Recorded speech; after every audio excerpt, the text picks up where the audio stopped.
오늘도 예배하는 여러분들에게 하나님께서 준비하신 은혜와 능력이 매일의 삶에 펼쳐지기를 축복합니다.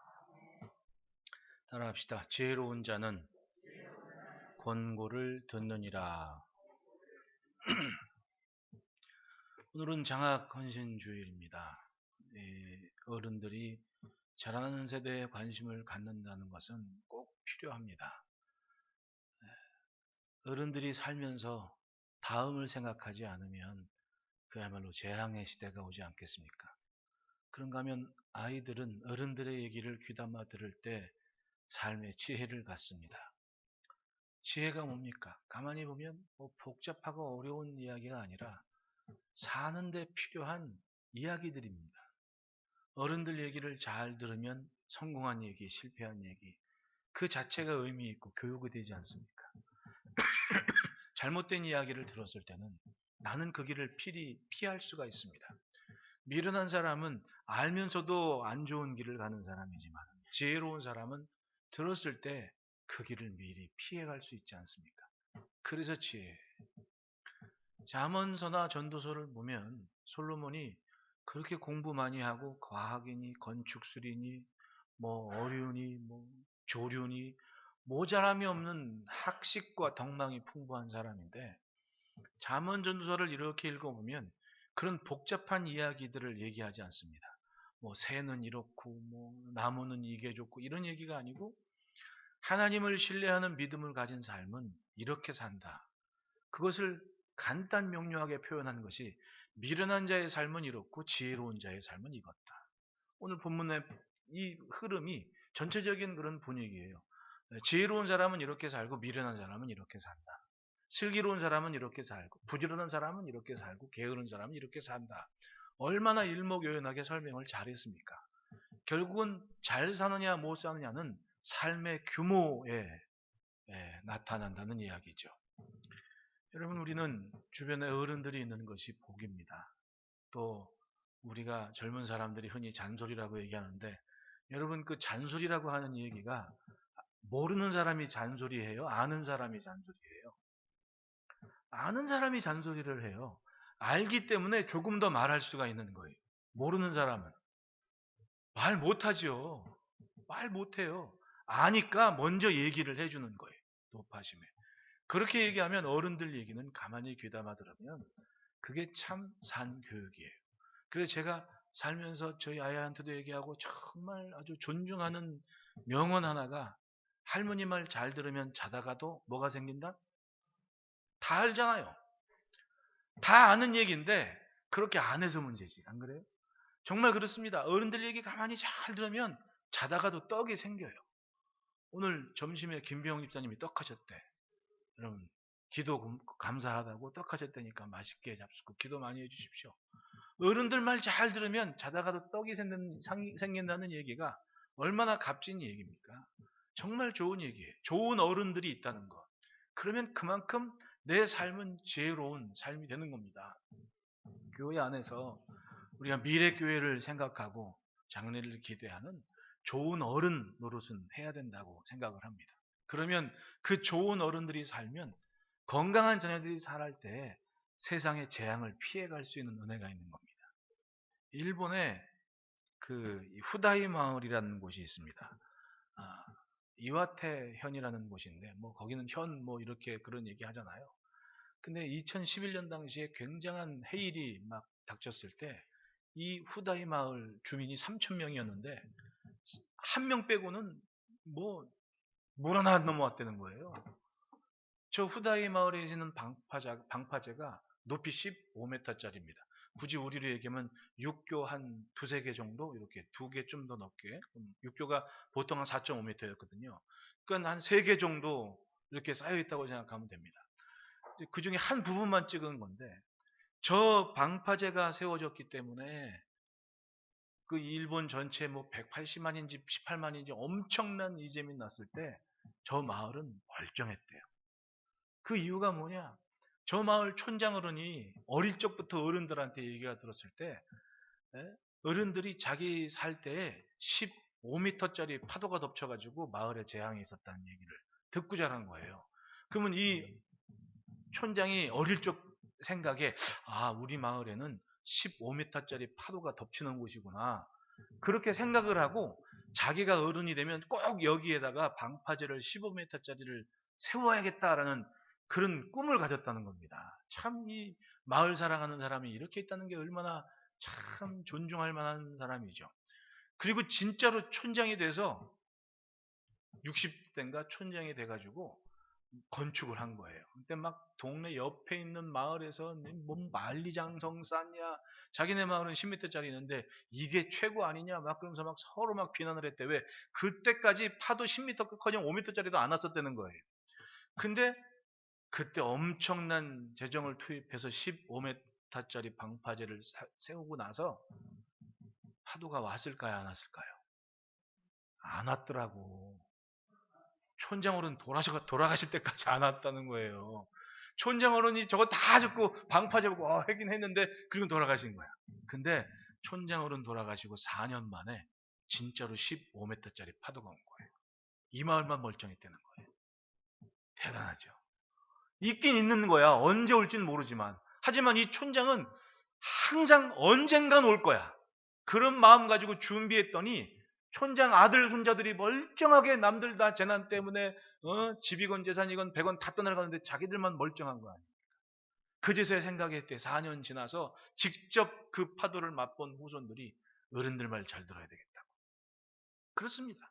어른의 경험이 그래서 중요한 거예요. 오늘 본문에 15절의 말씀 보십시오. 미련한 자는 자기 행위를 바른 줄로 여기나 지혜로운 자는 권고를 듣느니라. 정말 그렇습니다. 미련한 사람들은 선조들의 말을 듣지 않아요. 미련한 사람들은 어른들이 옆에 있는데 어른들 말을 잘 못 들어요. 들으려 하지 않습니다. 그리고 자기만 바른 줄 알아요. 그래서 미련하다는 거예요. 나만 옳다 하는 사람은 미련한 사람이라는 겁니다. 그래도 살아도 몇 년 더 산 사람이 삶에 대한 지혜는 나보다 더 많은 거예요. 어른아이는 절대로 바뀔 수가 없는 겁니다. 왜? 살아낸 세월이 다르기 때문에 그런 거예요. 미련한 사람은 스스로 똑똑해서 지혜자의 말을 귀담아 듣지를 않습니다. 10년 전이건 100년 전이건 그 경험에 귀를 기울이지 않습니다. 아는 것이 그저 자기가 아는 것, 자기가 배운 것이 전부인 줄 아는 겁니다. 그래서 교만해져요. 성경을 보십시오. 아브라함부터 진실하게 믿고 순종한 삶이 무엇인지 말씀하고 있지 않습니까? 성경이 지금 뭘 얘기하는 거예요? 뭐 가만히 보면 뭐 성경 공부한답시고 몇 교비시 뭐고 뭐 어떤 의미가 있고 이런 거 굉장히 가르치기 좋아하는데 여러분 성경 공부하려고 그러지 마세요. 공부하려다가 교만해져요. 성경은 삶을 보고 배우면 되는 거예요. 속된 말로 옛날 어른들은 글자 몰라도 건강하게 잘 사셨어요. 이유가 뭐겠어요? 공부한 것 때문에 그래요? 천만에. 공부는 안 했지만 삶의 지혜를 담고 있기 때문에 그래요. 성경도 마찬가지입니다. 몇 장에 뭐 있고 중요하죠. 때를 따라는 뭐 성경 하긴 해야 돼. 하지만 얼마나 안 했으면 그걸 하겠냐고. 반대로 얼마나 지금 들은 대로 믿은 대로 따라 살지 않았으면 그거라도 해서 가까이 느끼게 하겠냐고. 성경은 공부하는 게 아니라 믿는 거예요. 이 사람이 이렇게 살았구나. 그리고 믿는 겁니다. 예? 여기 무슨 칼뱅이 이랬고 뭐 종교개혁자가 그건 내 몫이고 성도로서 할 일은 믿는 거예요. 그리고 그 삶을 따라가는 거죠. 그게 제일 중요한 거예요. 예? 아브라함이 그런 삶을 보여주는 겁니다. 이스라엘이 광야에서 그런 걸 배웠습니다. 무슨 만나가 며칠 내렸니 만나의 성분이 뭐니 그건 딴 사람이 하면 돼. 우리는 거기서 어떻게 살았지 그거 보고 그대로만 살면 되는 거 아닙니까? 얼마나 쉬워요. 그런데 믿으면 믿을수록 사람들이 어렵게 살려고 그래. 막 공부를 해야 된다고. 아니 그렇게 공부했으면 됐지. 소영아 공부가 좋냐 안 좋냐? 좋아해야 되긴 하는데 정은 안 가. 그치? 무슨 성경을 공부한다 그래 자꾸. 성경은 믿는 거예요. 믿는 거. 들은 만큼만 살아보십시오. 기적이 없나? 살지 않아 문제지. 자기 머리만 믿는 사람은 결국 인간의 지식을 따라가다 나가는 거예요. 내가 예수님 제자 되는 줄 알았는데 멀쩡 사람 제자가 돼가지고 그 사람 말에 주락펴락되는 신세가 되어버리는 거죠. 여러분 이 목사 제자 되지 마십시오. 예수님 제자 되시면 되는 거예요. 사람들이 그걸 착각해. 예루살렘이 무너진 이유가 뭡니까? 어려서부터 값지고 귀한 얘기 정말 많이 들었습니다. 근데 그걸 가볍게 여기는 거예요. 예, 미련한 자는 자기 말만 옳은 줄 알고 자기 생각만 옳은 줄 알아서 그것 고집하다가 선조들이 그렇게 남겨놓은 귀한 것을 깡거리 잃어버리고 잃어버린 순간 성벽은 무너지고 나라는 망하게 됐습니다. 그러니 여러분, 익숙한 것을 조심해야 돼요. 잘하고 있는 것에서 겸손해야 돼요. 잘한다 잘한다 그러다 사람 망가지는 거예요. 내게 익숙한 것, 내가 잘하는 것, 그것에서부터 겸손하고 그것에서부터 신중해야 되는 겁니다. 안 그래요? 예배도 마찬가지 아닙니까? 예배 맨날 드리고 주일 예배 1년이면 52번을 드리지 않습니까? 솔직히 전 아직도 저한테 스스로가 대견하고 고맙다니, 나는 예배 시간 가까이 한 30분 전에 쌍문역 사거리 오면 마음이 쿵쾅쿵쾅 뛰어요. 응? 새벽 예배 드린다고, 새벽 기도한다고 4시 한 40분쯤에 쌍문역 사거리에 딱 좌회전 깜빡이 켜고 있으면 마음이 쿵쾅쿵쾅 그런다고? 응? 안 그럴 것 같죠? 막 그래요. 막 너무 좋은 거야. 만약에 익숙하다고 넋놓고 있고 허벌레 하고 있다가 머리에 새집 짓고 나와서 새벽 예배 인도한다고 하면 생각해 보십시오. 여러분들이 날 좋아할 것 같아요? 안 그러니까 좋아하잖아 지금. 어? 내가 새집 지고 설교해 보십시오. 아우 저 인간 또 저러고 나왔네. 이랬을 거 아니냐고. 어? 사람 사는 게 다 그런 거예요. 목사도 익숙한 걸 조심해야 돼. 맨날 하는 거. 여러분들도 마찬가지 아닙니까? 1년 360일, 1년 52주 주일 예배 참석한다 그러지만 익숙해지는 순간 이게 괜히 가벼워지고 이게 괜히 만만해 보이고, 그러니까 그렇게 막 준비 잘하고 오던 사람이 막 어느 순간부터 늦어지고 뭐 안 오고. 우리 교회는 그런 사람 없어요. 꼭 어느 교회 가면 설교 시작하고 들어오는 사람이 있다니까. 어? 있어요. 꼭 주일마다 11시 한 3분 때 들어오시는 분도 있다니까. 교회마다 꼭 있다니까요. 정말 그래요. 예배를 중요히 여기는 거, 목사님들이 예배 시간 설교 시작 전에 얼마나 긴장하는지 아세요? 제가 잊지 못하는 목사님이 한 분 계신데, 전도사 때 겨울에 수련회를 갔어요.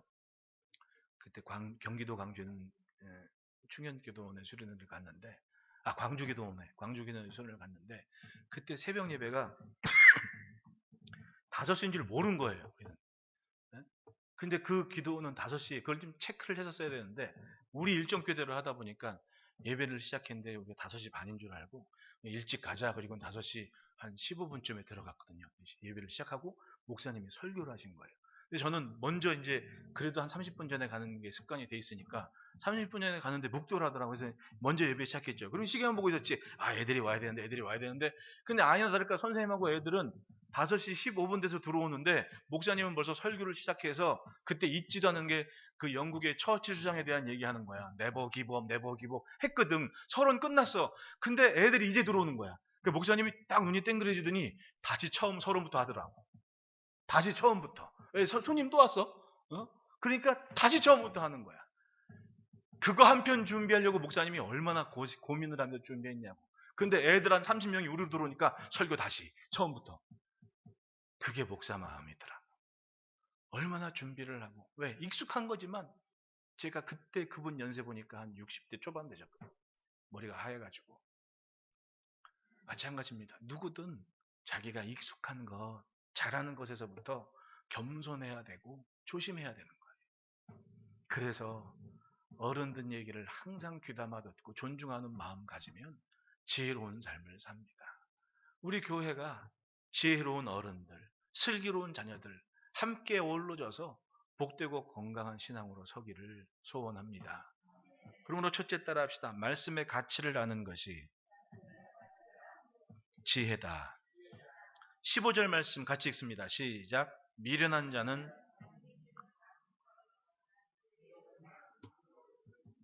하나님의 말씀을 대하는 자세입니다. 하나님의 말씀이 들려질 때, 지혜로운 자의 권고가 들릴 때 들어야죠. 듣고 따르고 존중하는 삶을 지켜내면 됩니다. 그런데 미련한 자는 자기 행위를 바른 줄로 여긴다. 살다 이제는 자기가 내 맘대로 좀 해도 되고 내 뜻이 옳다 하는 걸 고집하고 싶은 겁니다. 예?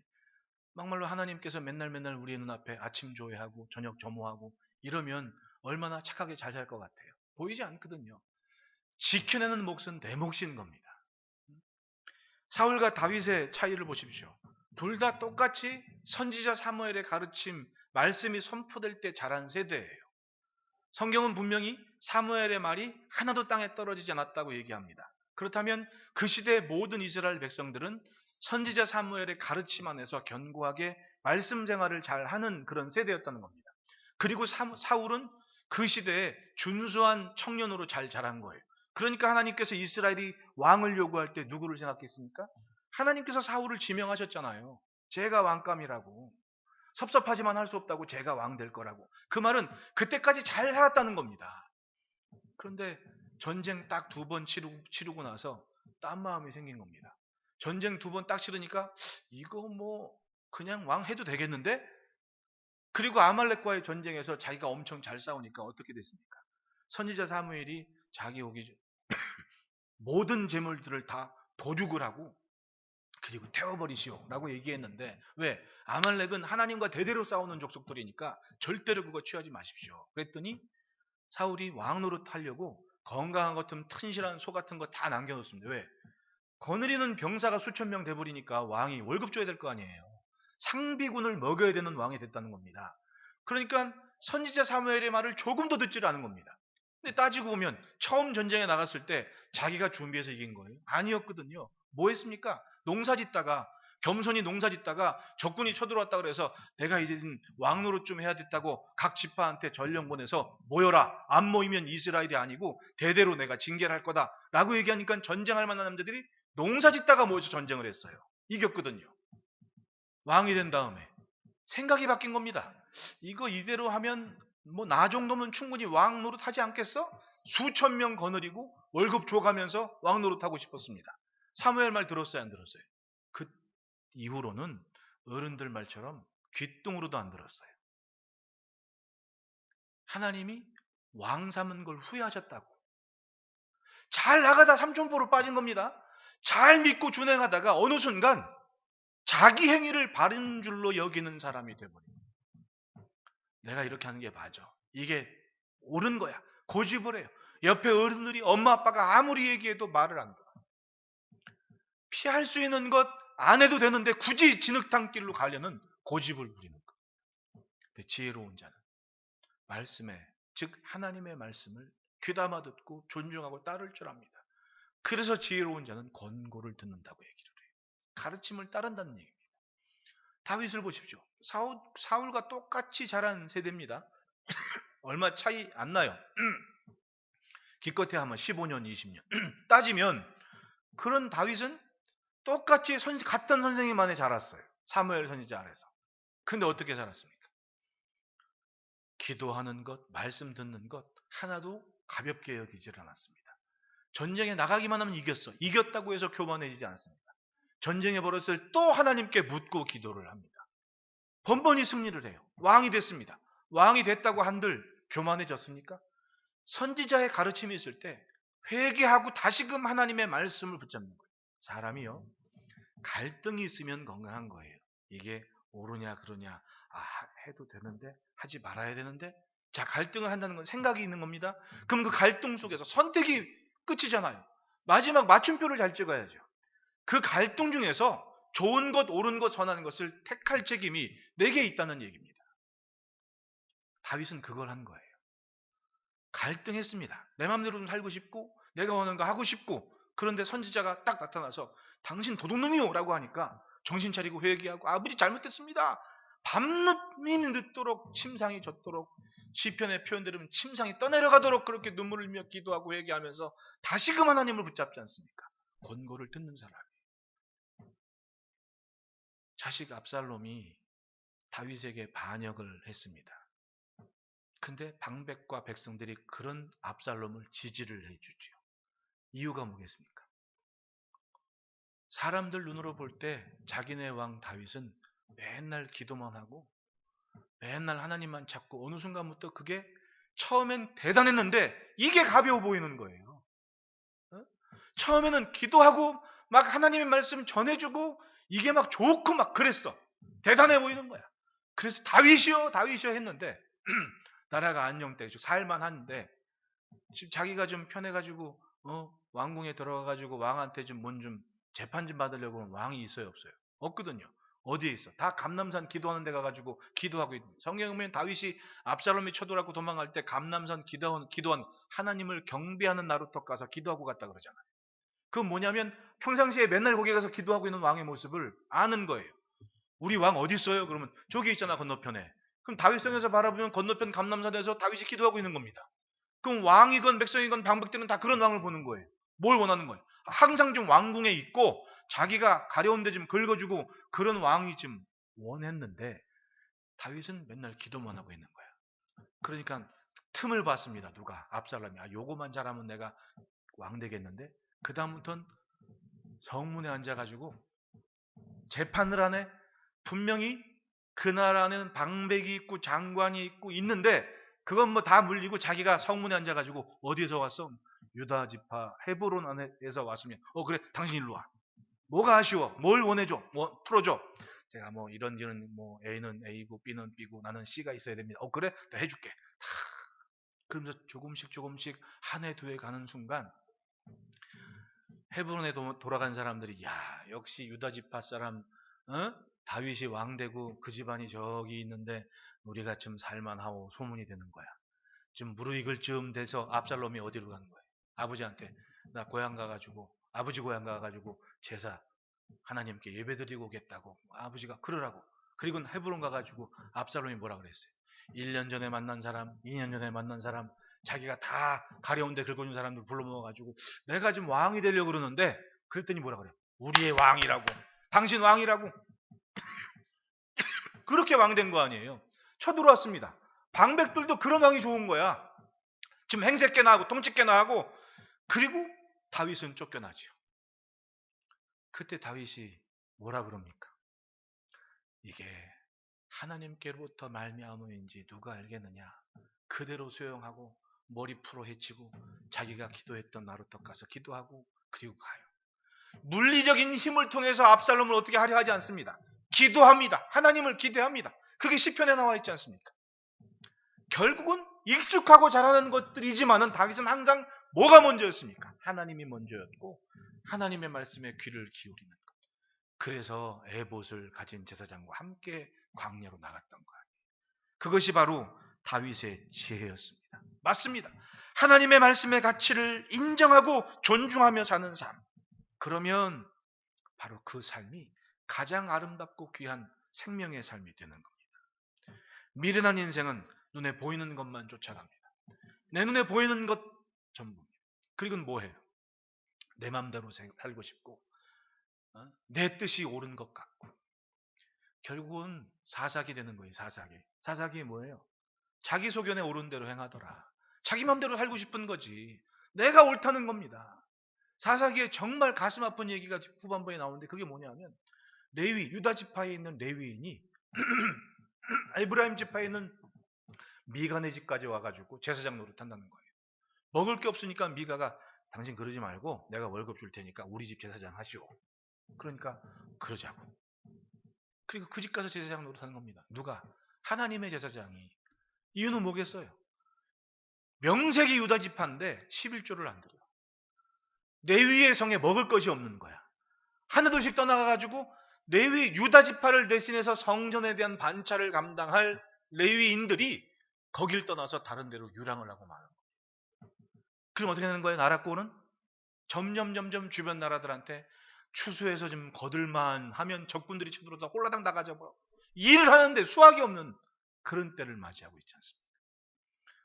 성경에 하나님을 신뢰하면 나라가 잘 되고 주의 종을 신뢰하면 인생이 형통하다 그래요. 이 간단한 원리를 귓등으로도 듣지 않는 세대가 바로 망해가는 이스라엘 세대였다는 거예요.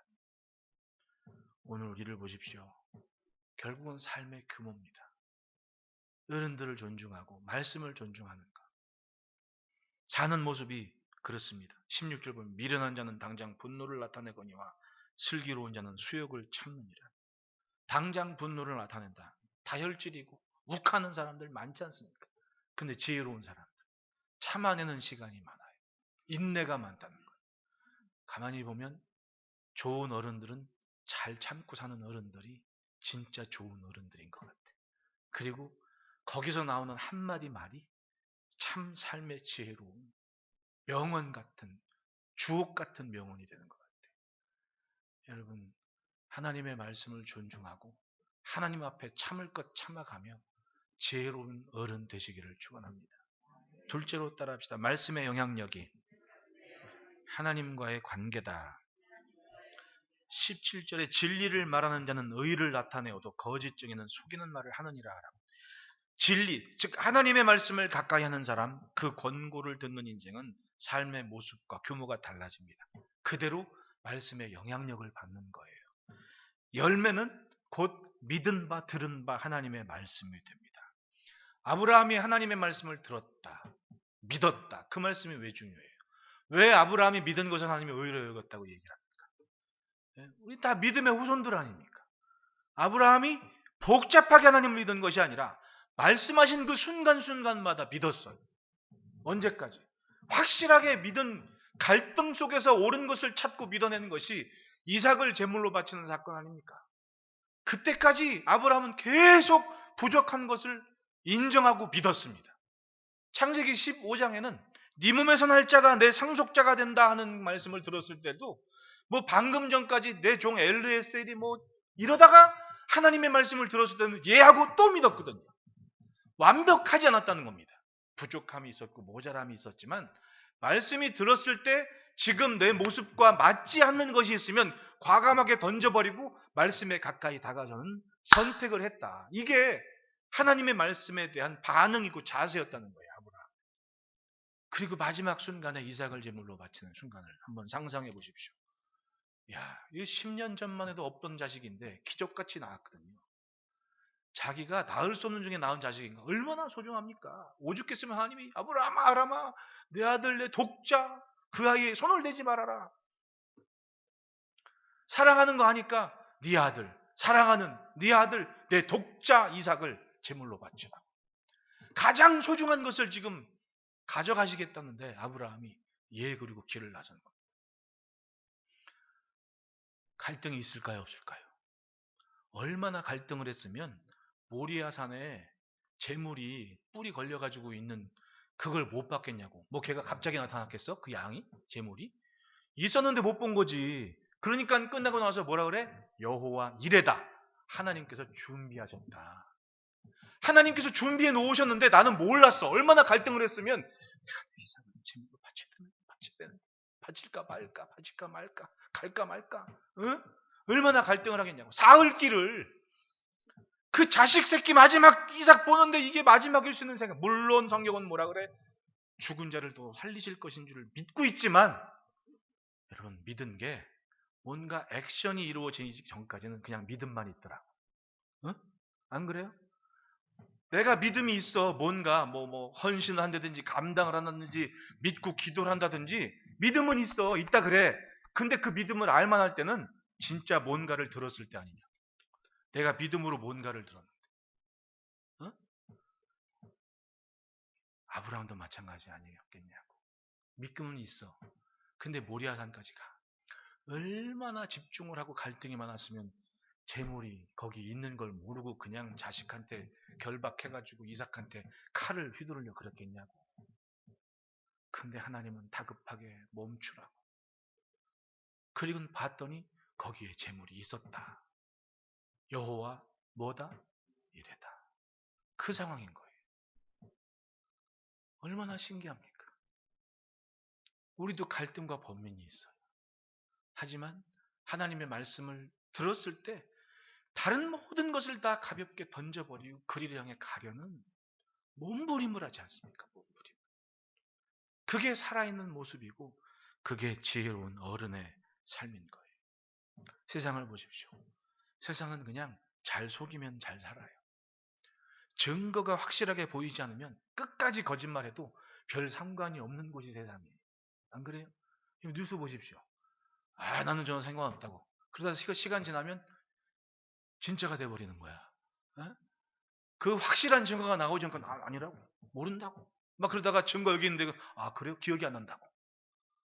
계속 다 그래. 가만히 보면 다 뭐 1년 전에도 그랬고 2년 전에도 계속 그런 얘기만 뉴스에 나와. 그 말은 뭐냐? 세상은 잘 속이기만 하면 잘 살아.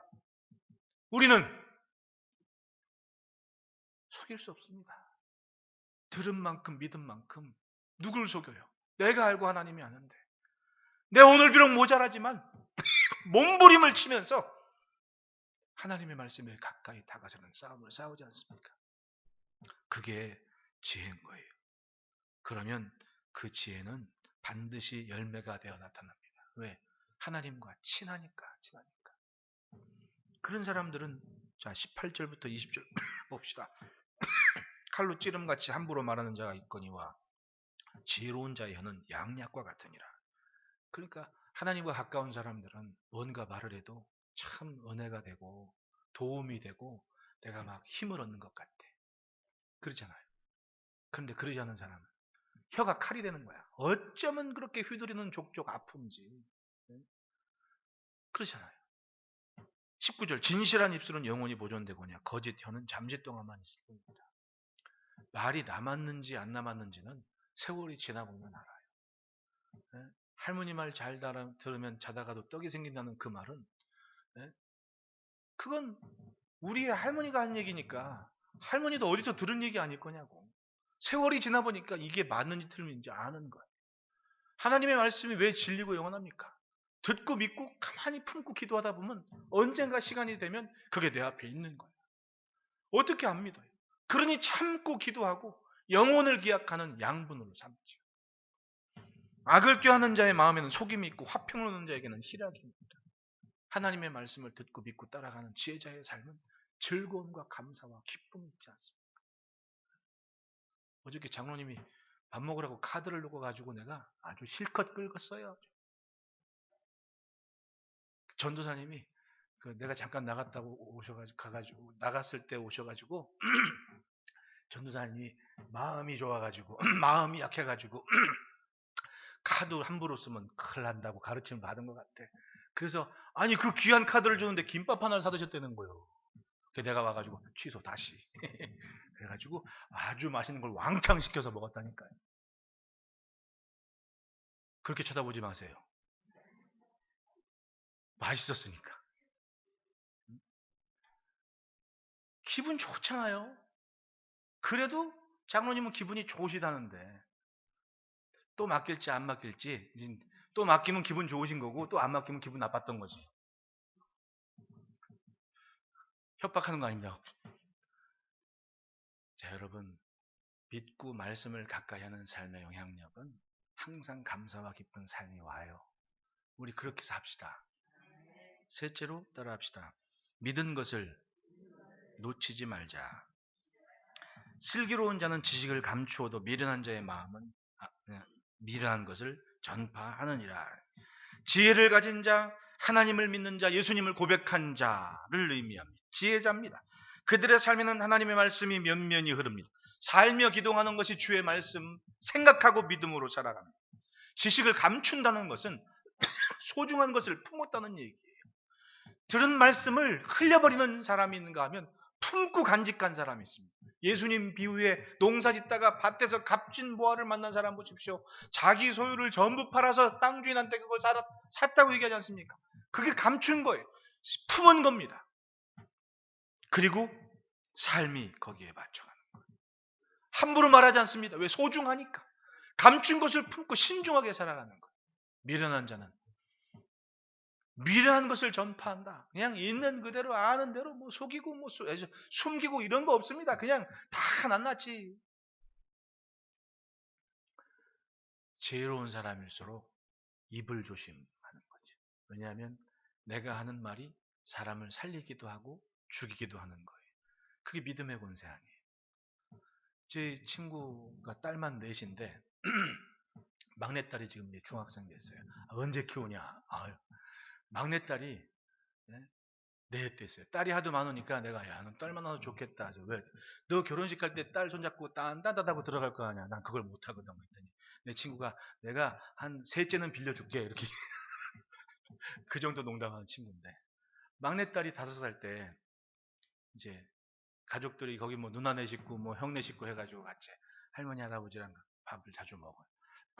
돼지갈비를 먹으러 갔는데 갈비집 자기네 앉은 이쪽 좀 건너편 테이블에 방 안에 그 어디 성당에서 왔대. 성당에서 왔는데 그 밥을 먹나 봐요. 근데 성당 사람들은 모여가지고 막 밥 먹는데 막 술도 먹고 막 그러잖아요. 근데 초록색 병 쫙 써놓고 막 마시면서 얘기를 하는데 꼬마 5살짜리 여자애가 애들은 뭐예요? 뒤통수에도 귀가 있잖아요. 애들은 막 노는데 애들 귀는 이 뒤에 가 있었나 봐. 근데 그 안에서 들리는 얘기가 좋은 얘기가 아니 술 먹고 신부 욕하고 성당 험잡고 막 얘기하는데 자세한 내막은 모르지. 애가 듣고 근데 애가 무슨 얘기를 들었는지 모르는데 얘가 이제 할머니한테 할머니 왜 그랬더니 마귀 새끼들 같아 그러는 거야. 할머니 왜 뭐 주일학교에서나 뭐 할 때 뭐 마귀 새끼 이런 얘기 찬양하다고 많이 하잖아요. 그러니까 이 꼬마 생각에는 가만히 이제 저 성당 다니는 사람이라 그러는데 술 먹으면서 막 신부 욕하고 우리를 얘기하면 목사 욕하고 교회 험잡고 이런 얘기 하는 거 아니에요. 그러니까 5살짜리 여자애가 할머니 마귀 새끼 같아 그렇게 얘기하는. 그러니까 어디 가서 함부로 교회 얘기하지 말고 어디 가서 함부로 목사 얘기하지 마세요. 기분 나쁘다고 권사님들 흉보지 말고 그거 다 집안에서도 마찬가지예요. 차라리 이 목사 흉보고 싶으면 여기 와서 방석도 입어주고 소리 질러. 내가 못 들은 척 할 테니까. 그거요 여러분 집안에서 애들인데 얘기했다가 애 커가지고 교회 안 다녀. 어? 집안에서 교회 아무개 권사님 뭐 장로님 흉보잖아요. 그 아이 자라서 주민등록증 나오면 교회 안 와요. 농담 아닙니다. 심각하거든. 그러니까 미련한 사람은 함부로 막 교회 얘기하고 엄청 경건한 것 같아. 그냥 사는 얘기만 하도 살아도 충분해요. 뭘 더 바래? 이 험한 세상에 예수 잘 믿고 성전에서 예배 드리면서 믿음 지키면서 하면 대단한 거지. 뭘 바래? 성인 군자를 바라나? 아니에요. 착각하지 마십시오. 그러니 남 험잡을 것도 없어. 나만 믿음 잘 지키고 하나님과 가까이 가는 삶을 지키면 되는 거예요. 무슨 남 험잡을 게 뭐 있습니까? 다 같이 하나님 앞에 몸부림치는 인생은 매한가지인데. 미련한 사람은 남는 것이 없어. 지혜로운 사람은 지식을 감추고 숨겨서 그것을 꼭 소중한 관계에 전하고 주는 거예요. 영원한 삶의 관계가 될 수가 있다는 얘기입니다. 교회 안에 어른들이 있다는 것이 얼마나 좋습니까? 우리는 삶의 규모를 배워가는 거예요. 제가 우리 장로님들이 참 든든하고 감사하다는 얘기가 우리 지금 없으니까 하는 얘기지만 우리 그 밥 먹을 때 김 장로님 계시잖아요. 김 장로님은 제가 가끔 밥 먹으러 가 식당에 늦게 가잖아요. 그럼 식사하시다가도 수저놓고 일어나시더라고. 난 미안해. 그게 민망해. 그러지 마시라고. 그런데 이게 몸에 배신 것 같아. 그래도 저희는 목사고 나는 장로고. 그러니까 밥 먹으러 딱 들어가는데 늦게 가면 내가 밥 먹으면 일찍 가요. 이거 장로님들 오시기 전에 일부러. 그 다음부터는. 갈 때마다 막 일었으니까 난 미안하잖아요. 젊은 사람이. 삶이 그러신 분들이 우리 장로님들이 얼마나 대단하신 분입니까? 네. 그런데 그게 교회 안에 같이 자녀들과 젊은 사람들이 함께 배워가고 나눠가는 게 얼마나 감사하고 고마운 이 관계가 결국은 이 땅에 건강한 교회 모습이 된다고 그렇게 믿습니다. 보면 솔로몬은 삶에 대한 것을 언급하는 거예요. 젊은 사람이 이렇게 살고 지혜로운 사람은 이렇게 살고 그런 삶을 이야기하는 겁니다. 여러분 무슨 공부를 하겠습니까? 지혜로운 삶을 따라가고 배워가면 되는 겁니다. 좋은 어른 되고 그리고 슬기로운 젊은이 돼서 아름다운 교회 안에 있는 모든 가정들이 이 땅에서 하나님의 말씀이 이 세상에 펼쳐지는 것 같은 지혜로운 삶으로 영광 돌리고 그리고 희락과 기쁨을 누리는 복된 삶이 되시기를 축복합니다. 기도하겠습니다.